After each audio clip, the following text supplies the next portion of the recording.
back again on part 2 for how to use your oscilloscope. So now we will cover 2 more things, which is the coupling.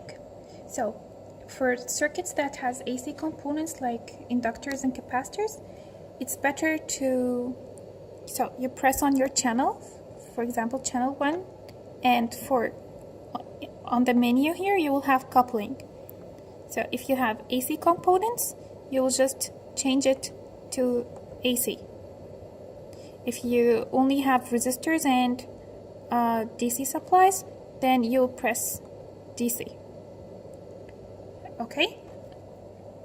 Okay. For taking measurements, you would need to have a cursor. So in your menu up here, there is a button here called cursor. So we press on it, and a menu will pop up.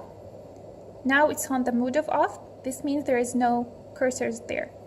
So you press here, and with that knob, okay, you first track.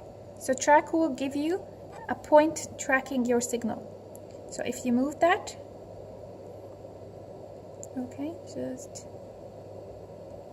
okay, when you use one track, just press that knob down.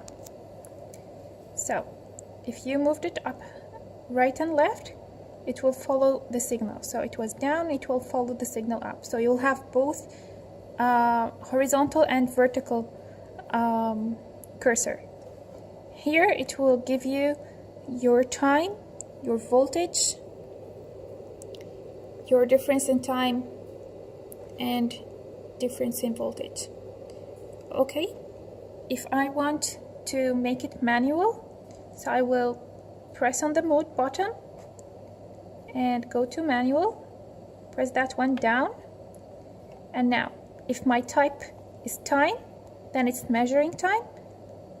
I will have a vertical line and it will measure. So here it's called cursor B 400. So if I'm moving like this, it will change accordingly. Okay, and we have 2 cursors, A and B. So now I'm changing B. In order to change A, I will press that button and I will move the second one. So for example, if I want to calculate the period, I will just put that on the first rising edge, press cursor B, put that on the second rising edge,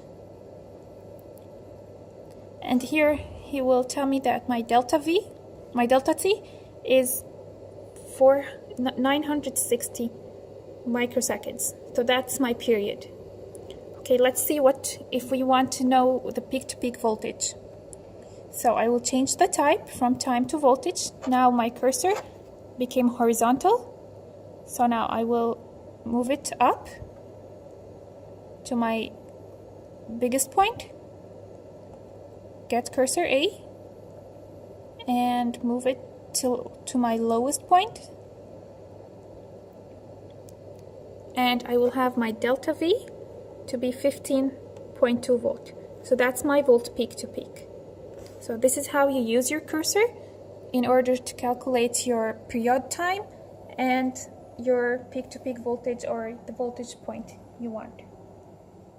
And that's all.